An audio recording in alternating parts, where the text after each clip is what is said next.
Before we dive deeper into the story, I have one small request. Please subscribe, drop a like, comment, and hit that hype button to boost this channel so more people can discover these incredible stories. The divorce papers landed on my kitchen counter with a sound that changed everything. 3 months ago, I thought I was just being honest about human nature. Now I'm staring at custody schedules and asset division charts, wondering how telling my husband the truth about monogamy cost me absolutely everything I thought I could never lose. The anniversary dinner dishes sat cold in our sink, untouched leftovers of what should have been a celebration. 8 years of marriage, and here we were, Nate reading engineering journals while I scrolled through my phone, both of us pretending this was normal. Zephyra, Nate's voice cut through the silence. We need to talk about us. I looked up from my phone, where Mason's latest text still glowed on the screen. Miss you already. I quickly locked it before our 8-year-old daughter Hazel could see from her homework spot at the dining table. What about us? I kept my voice light, casual. We're fine. Nate set down his journal. At 36, he still had that serious, methodical look that once attracted me, before I realized how predictable it made everything. We haven't been intimate in months. We barely talk anymore. This isn't fine. I glanced toward Hazel, who was pretending to focus on her math homework, but clearly listening. Not now, Nate. Then when? His voice carried a frustration I'd been hearing more often lately. You're always working late, always tired, always somewhere else mentally. The accusation stung because it was partially true, but not for the reasons he thought. Maybe I'm somewhere else because there's nothing exciting here anymore. Nate's face fell slightly. What's that supposed to mean? I stood up, moving to the kitchen island where I could lower my voice. He followed, his engineer's mind probably already analyzing every word, every gesture. It means maybe we need to be realistic about what marriage actually is, I said, choosing my words carefully. Maybe we're holding ourselves to impossible standards. Impossible standards? Nate's brow furrowed. Like what? Like monogamy. The word hung between us like a challenge, like expecting one person to fulfill every need for the rest of our lives. It's not natural, Nate. Anthropologically speaking, humans aren't designed for lifelong monogamy. Nate stared at me as if I'd spoken in a foreign language. What are you saying exactly? I'm saying maybe we're both feeling trapped because we're trying to live up to some outdated social construct. Maybe if we were more open-minded about things, we'd both be happier.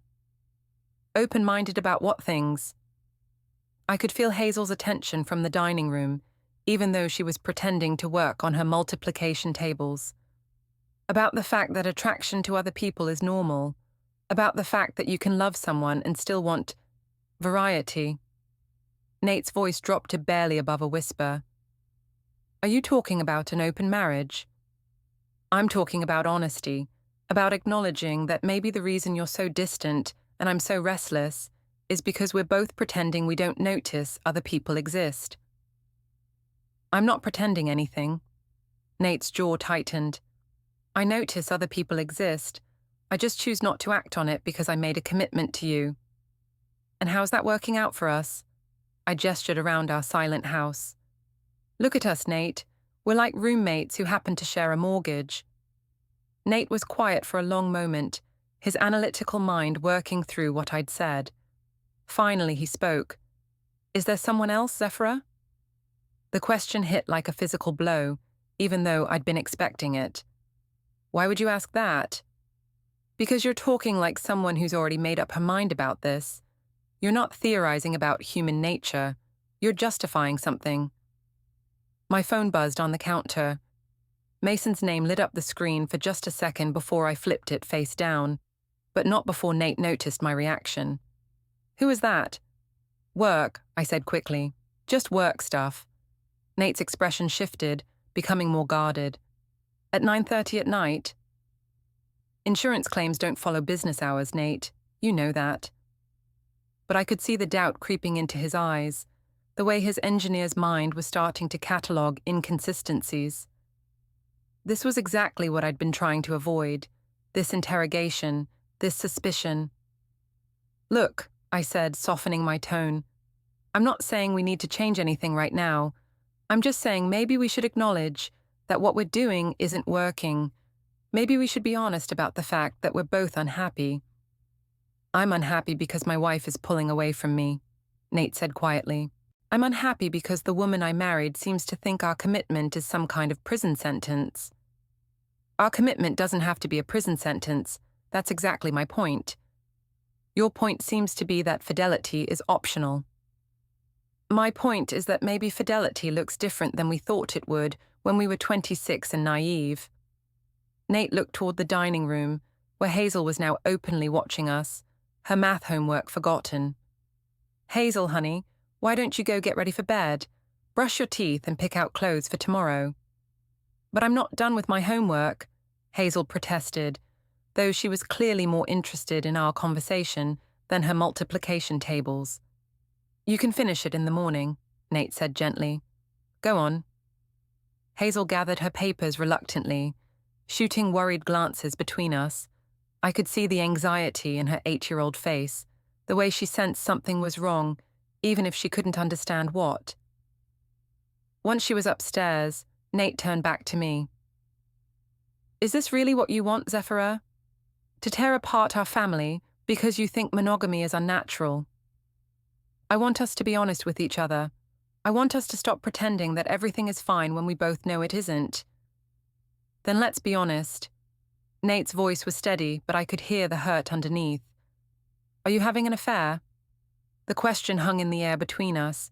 I could lie, deflect, turn it back on him, or I could tell him the truth and watch our carefully constructed life implode. Define affair, I said finally. Nate's face went pale. Jesus, Zephyra. No, I'm serious. Are we talking about sex? Because that's not what this is. Are we talking about emotional connection? Because maybe that's exactly what I've been missing here. Who is he? It's not about him, it's about us. It's about the fact that you come home, read your journals, go to bed, and act like that's enough for a marriage. Who is he? Nate repeated, his voice harder now. My phone buzzed again. This time, Nate reached for it before I could stop him. Don't, I said, but he'd already seen Mason's name on the screen. Mason Quinn, Nate read aloud, the bartender from Riverside Pub. I didn't deny it. There was no point now. Nate set my phone down carefully, his movements deliberate and controlled. How long? It's not what you think. How long, Zephyra? 3 months, I whispered, but it's just 3 months. Nate repeated the words like he was trying to make sense of them. 3 months of lies. 3 months of feeling like a human being again instead of just your wife and Hazel's mother. Nate looked at me like he was seeing me for the first time. You think that justifies this? I think it explains it. No, Nate said quietly. It doesn't explain anything. It just shows me who you really are. He walked toward the stairs, then stopped. I'm sleeping in the guest room tonight. Tomorrow we figure out what comes next. Nate, wait. But he was already gone, leaving me alone in our kitchen with the cold anniversary dinner and the wreckage of our marriage. The next evening, I found myself at Riverside Pub earlier than usual, nursing a wine that tasted like freedom and regret in equal measure. The dim lighting and low music felt like a sanctuary compared to the Arctic silence that had filled our house all day. Mason appeared behind the bar, his easy smile faltering when he saw my expression. Rough day? He knows, I said simply. Mason's hand stilled on the glass he was cleaning. About us? About us. About everything. I took a long sip of wine. I tried to explain it to him, about how monogamy isn't realistic, but he doesn't get it. Mason leaned against the bar, lowering his voice. What did you tell him exactly? The truth, that we're both unhappy, that maybe we need to be more open-minded about what marriage means in the real world. And how did that go over? I laughed bitterly. About as well as you'd expect. He's acting like I committed some unforgivable sin instead of just being honest about human nature. Mason was quiet for a moment, wiping down the same glass repeatedly. Zafira, maybe we should talk about what this is, what we're doing. What do you mean? I mean, you're married. You have a kid. I don't want to be the reason your family falls apart. I stared at him. You're not the reason. The reason is that my husband thinks marriage means we're supposed to pretend we're the only two people in the world.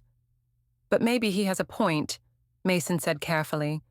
Maybe when you make that commitment, that's what it means. Whose side are you on here? I could hear the edge creeping into my voice. Yesterday you were telling me how much you care about me, and now you're giving me marriage advice. I do care about you, that's why I'm saying this.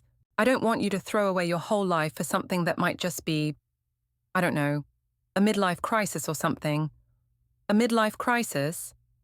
I set my wine glass down hard enough that other patrons looked over. Is that what you think this is? I think you're unhappy, and I think I'm convenient, Mason said quietly. But I also think you might be making a bigger mess than you realize. My phone buzzed. Nate's name appeared on the screen. I declined the call. See? Mason gestured toward my phone. You won't even talk to him. How is that being honest about human nature? Because talking to him means listening to him tell me how wrong I am, how selfish I am, how I'm destroying our family. I get enough guilt without signing up for more. Mason sighed. Maybe the guilt is trying to tell you something. The guilt is trying to tell me that I was raised in a society that shames women for wanting more than suburban mediocrity. Or maybe it's trying to tell you that you made promises you're breaking. I stared at him, feeling like the ground was shifting beneath me. I can't believe you're taking his side. I'm not taking anyone's side. I'm just saying, maybe you should think about what you really want here. Do you want to fix your marriage, or do you want to end it? I want my husband to understand that marriage doesn't mean we stop being individuals with needs and desires. And if he can't understand that, the question hung between us. My phone buzzed again. This time a text from Nate's sister Ava. Hey, just checking in. Nate seems really upset. Everything okay? I typed back quickly. Everything's fine, just working late again. Mason watched me lie to my sister-in-law with an expression I couldn't quite read. You're going to have to make a choice eventually. What kind of choice? Between the life you have and the life you think you want. What if the life I have is killing me slowly? Then maybe you should have thought about that before you had a daughter who depends on you. His words hit like a slap. Don't you dare bring Hazel into this. She's already in it, Zafira. The moment you decided to step outside your marriage, she was in it. I finished my wine and stood up. I thought you understood. I thought you got that this isn't about being selfish. It's about being authentic. Maybe being authentic is a luxury you can't afford right now. I left money on the bar and walked out without another word, feeling like I'd lost my only ally in a war I wasn't even sure I wanted to fight. In my car, I sat in the parking lot and called my mother. Zafira, it's late, honey. Is everything all right? Mom, do you think it's possible to love someone and still need more than they can give you? There was a pause. What's going on with you and Nate? Just answer the question. Is it possible? I suppose it's possible to feel that way, my mother said carefully. But feeling something and acting on it are two different things. What if acting on it is the only way to stay sane? Zafira Elizabeth Wren, what have you done? The use of my full name told me everything I needed to know about how this conversation would go. I haven't done anything except be honest about what I need. And what exactly do you need that your husband and daughter can't provide? I need to feel alive, Mom. I need to feel like I matter as more than just a wife and mother. And you can't feel that way within your marriage. Not with Nate. He's a good man, but he's boring, Mom. He's predictable and safe, and he makes me feel like I'm disappearing. So you're having an affair? It wasn't a question. I'm having a connection with someone who sees me as a complete person. While you're married to someone else. while I'm trapped in a marriage that stopped working years ago. My mother was quiet for a long time. Your father and I have been married for 38 years, Zephyra. Do you think it's been exciting every single day? This isn't about excitement. It's exactly about excitement. It's about you thinking you deserve to feel like you're 25 forever, instead of accepting that real love is about commitment, not butterflies. So I'm supposed to just accept being miserable. You're supposed to work on your marriage instead of running away from it. I hung up and sat in the dark parking lot, feeling more alone than I had before I called. My phone showed 3 missed calls from Nate and a text. "We need to talk. I know something is going on." Instead of going home, I drove around for an hour, trying to figure out when everyone in my life had become so small-minded, so willing to accept less than they deserved. When I finally pulled into our driveway, the house was dark except for the guest room window. Nate was still awake, probably planning his next interrogation. I sat in the car for another 10 minutes, dreading the conversation I knew was waiting for me inside. Sunday dinner at Romano's was supposed to be a family tradition. Both sets of parents, Hazel and Nate's sister Ava, gathered around a large table, sharing stories and catching up. Tonight, it felt like walking into an ambush. Nate's mother Irene kept shooting me suspicious glances, while my own parents tried to maintain normal conversation. Hazel sat between Nate and me, chattering about school, oblivious to the tension crackling around the table. "So, Zephyra," Irene said during a lull in conversation, "Nate mentioned you've been working a lot of late nights lately." I felt Nate's eyes on me. "Insurance claims don't keep regular hours.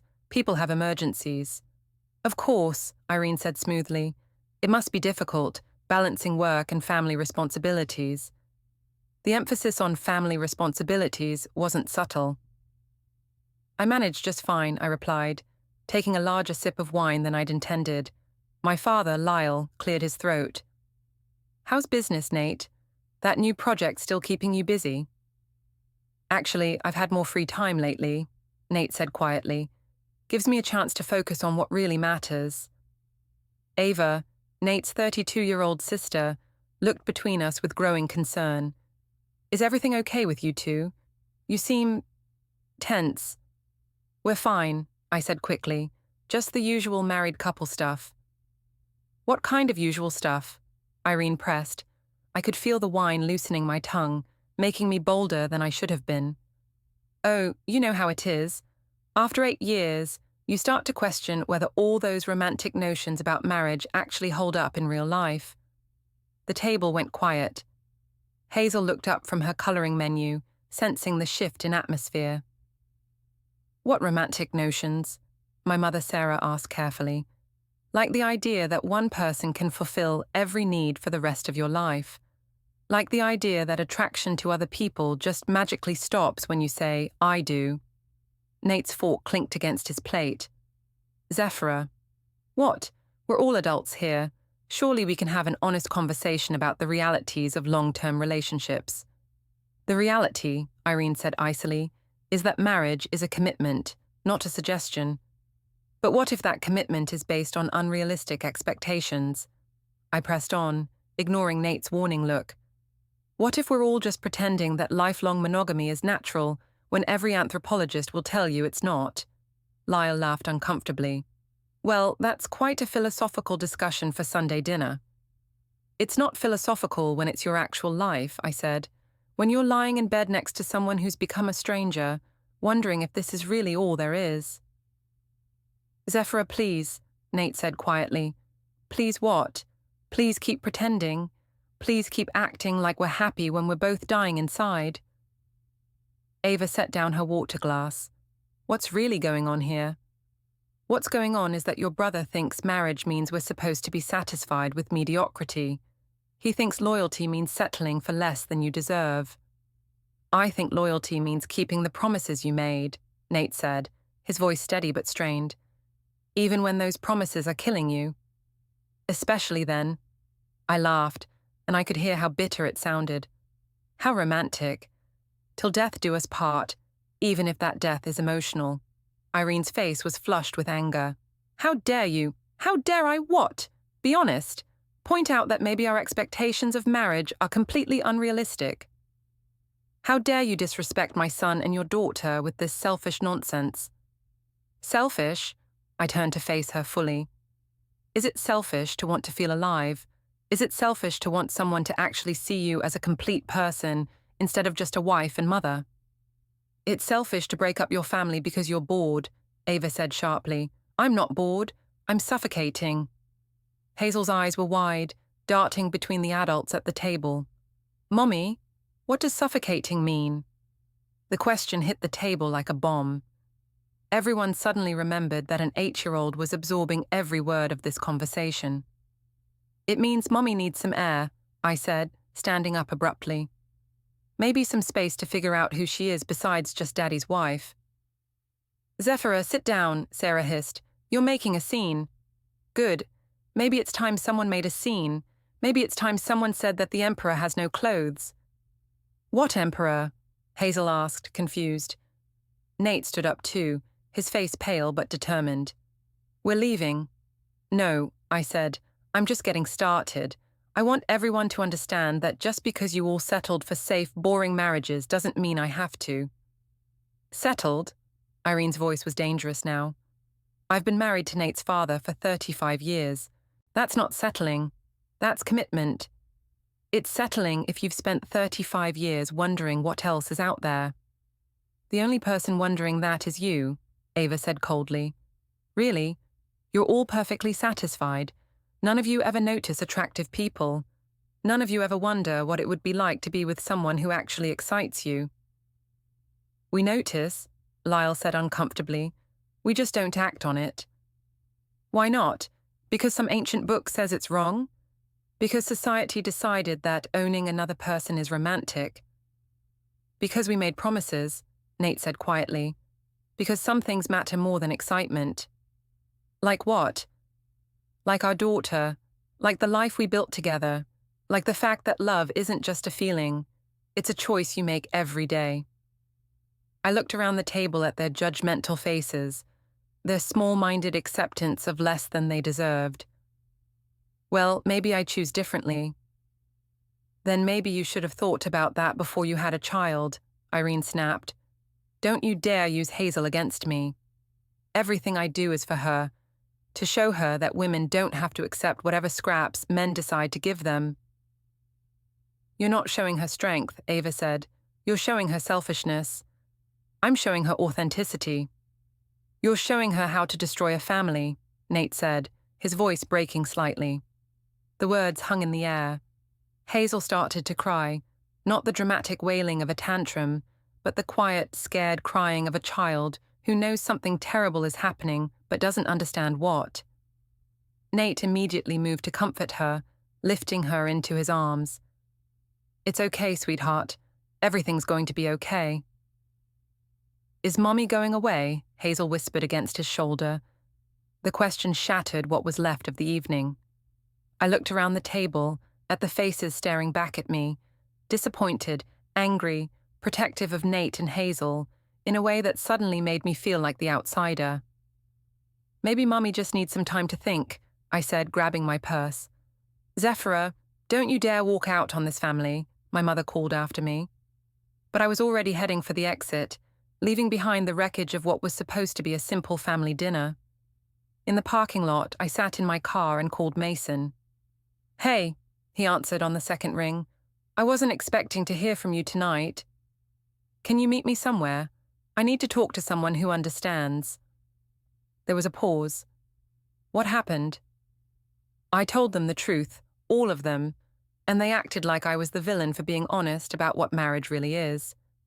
Zephyra, maybe what? Maybe I should go back in there and apologize for wanting more than suburban mediocrity. Maybe you should go home and talk to your husband. I thought you were on my side. I thought I was too. But after last night, I've been thinking about what you said about authenticity and what I said about choices. And maybe we both need to be more honest about what this really is. The line went quiet. Through the restaurant windows, I could see my family, both families, clustered around Hazel, trying to repair the damage I'd done.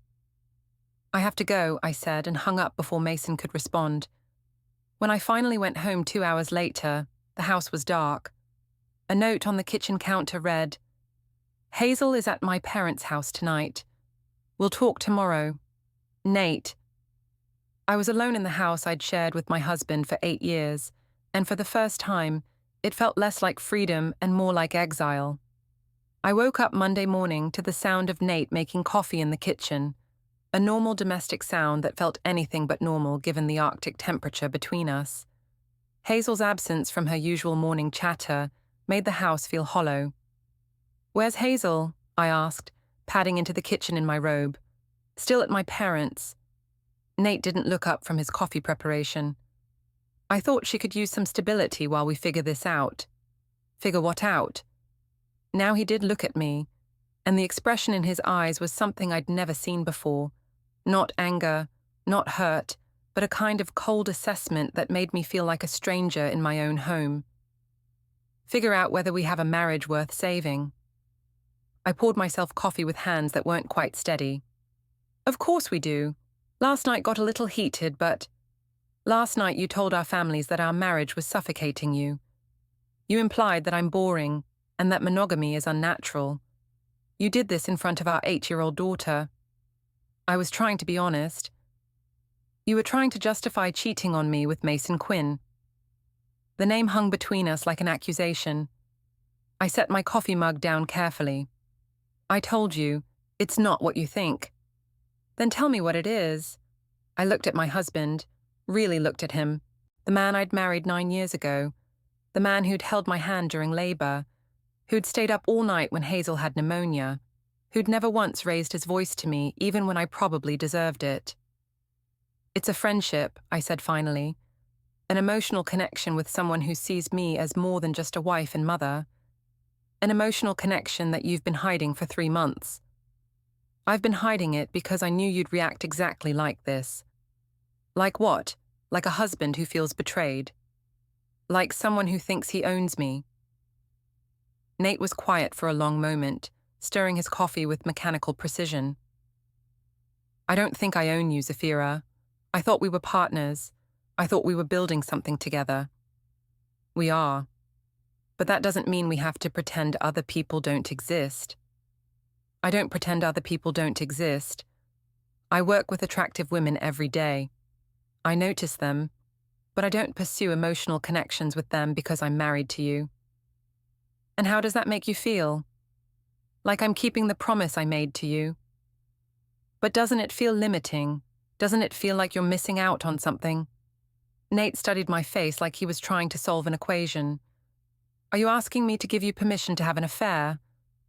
"I'm asking you to consider that maybe our definition of fidelity is too narrow." "Our definition of fidelity is that we're faithful to each other. How is that too narrow?" I felt frustration rising in my chest. "Because it's based on ownership, not love. Because it assumes that loving one person means you can't care about anyone else." "I can care about other people. I can't be romantically involved with them." "Why not?" "Because I'm married to you." The words came out louder than either of us expected. Nate immediately lowered his voice, glancing toward the stairs even though Hazel wasn't here. "Because," he continued more quietly, "when I married you, I promised to forsake all others. Not because I own you or you own me, but because that's what marriage means. What if marriage means something different to me? Then maybe you shouldn't have gotten married." The words hit like a physical blow. I stared at him, this man who'd been my partner for nearly a decade, and realized he was serious. "Are you saying you want to divorce?" "I'm saying I want my wife back. The woman who married me because she wanted to build a life with me, not because she was settling until something better came along." "I never said I was settling. You said I was boring. You said our marriage was suffocating you. You said monogamy was unnatural. What exactly would you call that?" My phone buzzed on the counter. Mason's name appeared on the screen. Before I could react, Nate picked it up. "Don't," I said, but he was already reading. "I've been thinking about what you said last night. Maybe we should meet and talk." Nate looked up at me. This is the friendship. This is the emotional connection. Give me my phone. How many messages are there, Zephyra? How many times has he texted you while I was sitting right here, thinking we were working on our marriage? It's not what you think. Then show me. Nate held out the phone. Show me these innocent messages. Show me this emotional connection that's so important you're willing to destroy our family for it. I reached for the phone, but Nate pulled it back. Actually, don't. I don't want to see them. I don't want to know how long you've been lying to me, or how detailed these conversations are. He set the phone on the counter and stepped away from it like it was contaminated. I want you to make a choice, he said quietly. Right now, today. What kind of choice? Him or us? Your emotional connection or your family? That's not fair. What's not fair is asking me to compete with another man for my own wife's attention. You're not competing with him. This isn't about him. Then what is it about? I looked around our kitchen, at the family photos on the refrigerator, at Hazel's artwork hanging on the walls, at the life we'd built together over 8 years of marriage. It's about feeling like myself again, I said finally. It's about remembering that I'm a person with needs and desires, not just a role I play. And you can't feel like yourself with me? Not anymore. The admission hung between us like a death sentence. Nate nodded slowly, as if I'd confirmed something he'd already suspected. Then I think we need to talk to lawyers, he said. Lawyers? The word came out as a whisper. Nate, you don't mean that. I mean that I won't share my wife with another man. I mean that if you can't choose our family, then maybe we don't have a family to choose. What about Hazel? What about her? You think this is good for her? You think watching her mother pursue other men while her father pretends everything is fine is healthy? I think showing her that women have choices is healthy. And I think showing her that promises matter is healthy. My phone buzzed again. Another message from Mason. This time, neither of us reached for it. I need time to think, I said. You've had 3 months to think. While you've been thinking, I've been trying to save our marriage. By being suspicious and controlling. By trying to figure out why my wife suddenly thinks our life together is a prison sentence. It's not a prison sentence. It's just limited. Limited how? Limited to just us. Limited to just this. Limited to pretending that what we had when we were 26 is enough for who we are now. Nate looked at me for a long moment, and I could see something dying in his eyes. It was enough for me, he said quietly. You were enough for me. He left for work without another word, leaving me alone with my phone, my coffee, and the growing realization that I might have just pushed my marriage past the point of no return. The lawyer's office smelled like leather and disappointment. I'd expected this to be a conversation, Nate and me, maybe with a mediator, working through our problems like adults. Instead, I found myself sitting across from a mahogany table while Nate's attorney, a sharp-eyed woman named Patricia Hendricks, laid out documents like she was dealing cards. Mrs. Rowe, she began, your husband has asked me to present you with some information before we discuss the terms of separation. Separation? I looked at Nate, who was sitting beside his lawyer, with the same methodical calm he brought to engineering problems. I thought we were here to talk about counseling options. We're here, Nate said quietly, because you made your choice clear. I haven't made any choice. I said I needed time to think. Patricia opened a folder. Mrs. Rowe, are you familiar with the name Mason Quinn? My stomach dropped. I don't see how that's relevant.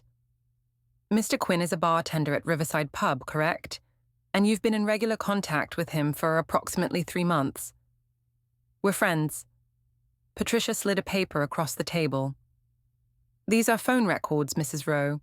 They show daily text message exchanges and phone calls, often late at night. I stared at the records.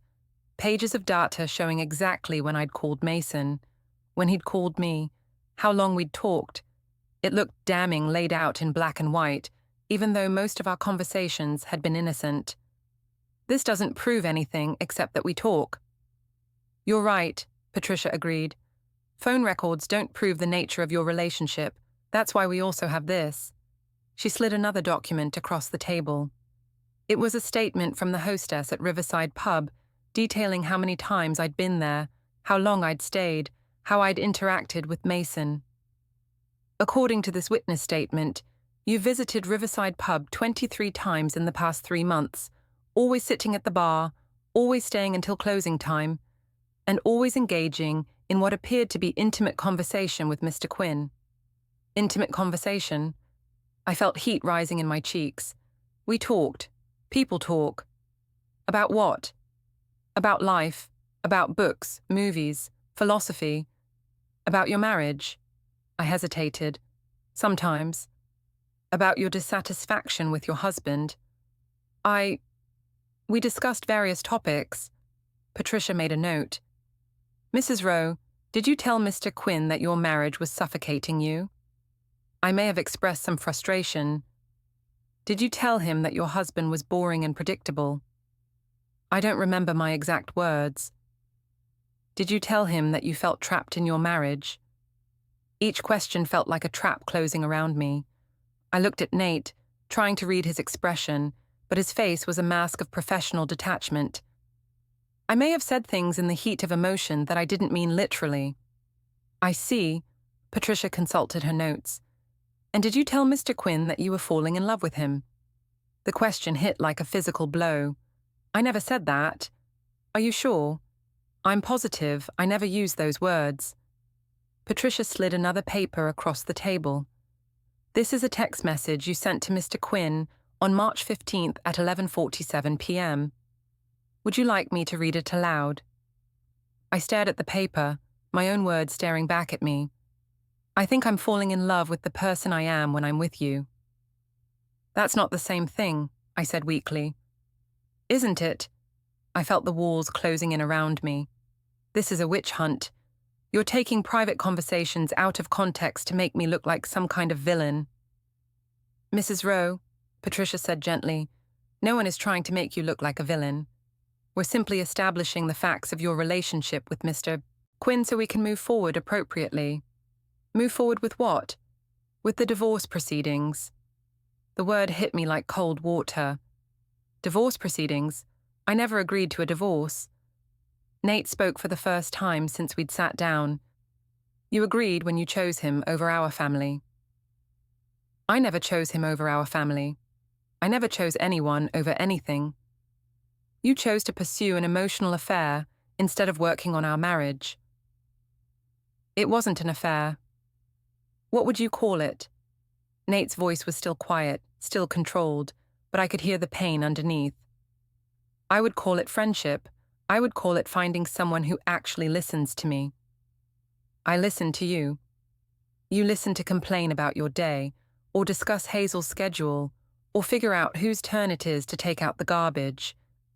When was the last time you asked me about my dreams? When was the last time you wanted to know what I think about anything that doesn't directly relate to household management? When was the last time you gave me a chance? Nate asked. When was the last time you came to me with your dreams instead of taking them to Mason Quinn? I didn't have an answer for that. Patricia cleared her throat. Mrs. Rowe, your husband is prepared to file for divorce on the grounds of irreconcilable differences. However, he's also prepared to discuss reconciliation if you're willing to end your relationship with Mr. Quinn and commit to marriage counseling. End my relationship? I looked between them. You want me to just stop talking to him? We want you to choose, Nate said, clearly and definitively. That's not fair. You're asking me to give up a friendship that makes me feel like a human being. I'm asking you to give up an emotional affair that's destroying our marriage. And if I refuse, Patricia answered, then we proceed with divorce proceedings. Mr. Rowe will seek primary custody of your daughter, citing your extramarital relationship as evidence of poor judgment. Poor judgment? I stood up abruptly. Having a friend is poor judgment. Having an emotional affair while married and lying about it for 3 months is poor judgment, Nate said quietly. You can't take Hazel away from me. I don't want to take her away from you. I want to protect her from the instability you're creating. I'm not creating instability. I'm trying to be honest about what I need. What you need is more important than what she needs. The question hung in the air between us. I looked at Nate, really looked at him, and saw something I'd never seen before. Not anger, not hurt, but disappointment so deep it felt like betrayal.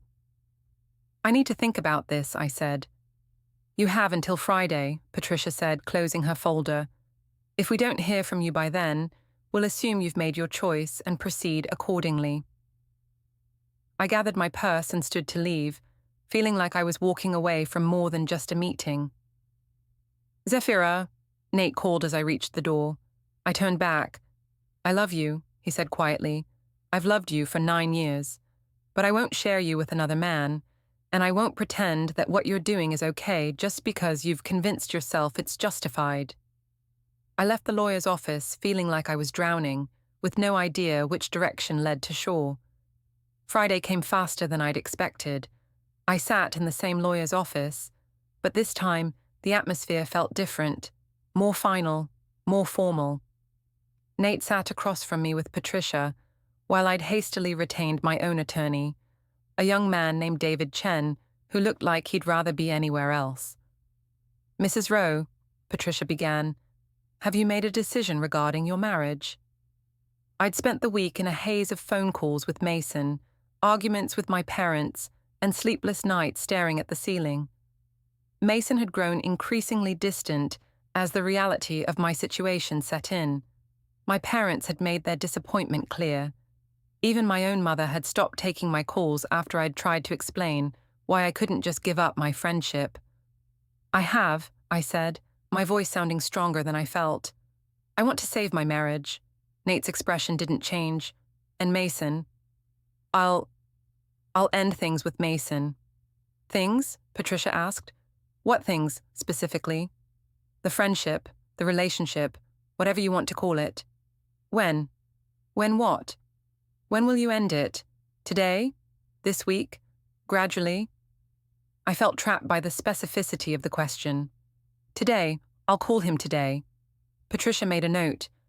And you'll agree to marriage counseling? Yes. And you'll provide Mr. Rowe with complete access to your phone, email, and social media accounts? I stared at her. Complete access? Transparency is essential for rebuilding trust, David said quietly. It's a reasonable request given the circumstances. You want me to give up my privacy? You gave up your privacy when you started lying, Nate said quietly. The words stung because they were true. I nodded reluctantly. Patricia consulted her notes. There's one more thing, Mrs. Rowe. Patricia slid a document toward me, a statement from Hazel's school counselor about her anxiety, trouble focusing, and questions about divorce. Any future incidents of infidelity will result in immediate custody modification, she said. When I asked if they could really do that, my own lawyer confirmed it. Nate called it a second chance I didn't deserve. It felt less like mercy and more like a sentence. I stepped into a side room and called Mason. I ended things, and he let me go with quiet acceptance, saying he'd been hoping I'd choose my family. Somehow, that hurt more than if he'd begged me to stay. Back at the table, I told them it was done. Patricia outlined a reconciliation agreement, counseling, total transparency, and a clause that if I cheated again, Nate would get primary custody of Hazel, and my visitation would depend on the court. I signed anyway, hands shaking, and Nate flinched from the briefest touch like I'd burned him. Outside the office, he said we'd pick up Hazel, start counseling, and see if there's anything left to save. I asked if there was. He said we'd find out. We drove home in separate cars to a house that didn't feel like ours anymore, and for the first time in months, I was willing to try, really try. 6 months later, the final divorce decree arrived in the mail. Despite the agreement, the counseling, the passwords and check-ins and careful honesty, Nate filed 3 months in, citing my inability to fully commit. He was right. I'd done the work on paper, but my heart never fully came back. The damage was too deep, the trust too shattered, The decree granted him primary custody of Hazel and me, supervised visits every other weekend. He kept the house. We split the savings. 8 years of marriage reduced to a few stapled pages. Mason had moved away. My parents spoke to me, but every word carried disappointment. Nate's family cut me off entirely. Hazel, now 9, was kind but guarded during our visits, like she'd learned not to lean too hard on someone who might let go. I'd thought calling monogamy unnatural made me brave and honest. Instead, it exposed how selfish and short-sighted I was. Monogamy, I finally understood, isn't a cage. It's a daily choice to stay, to protect, to build something bigger than your own impulses. I'd traded that protection for a thrill, and now I was alone in a one-bedroom apartment, seeing my daughter 4 days a month, with no one left to blame but myself,